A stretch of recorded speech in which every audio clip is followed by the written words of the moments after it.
দায়িত্ব মানে শুধু কাজের তালিকা না, দায়িত্ব মানে এমন কিছু সিদ্ধান্ত যা কেউ দেখুক বা না দেখুক তুমি ঠিক কাজটাই করবে, কারণ তোমার বিবেক সেটা চায়।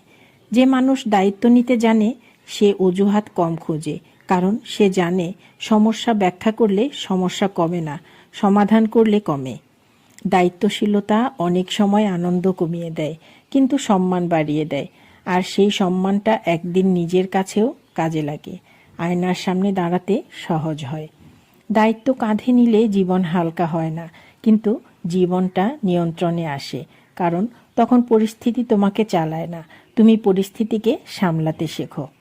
কেউ যখন বলে আমি পারবো, তখন সে শুধু সাহস দেখায় না, সে নিজের উপর ভরসা রাখে এবং অন্যের ভরসাও নষ্ট হতে দেয় না। এটাই দায়িত্ব।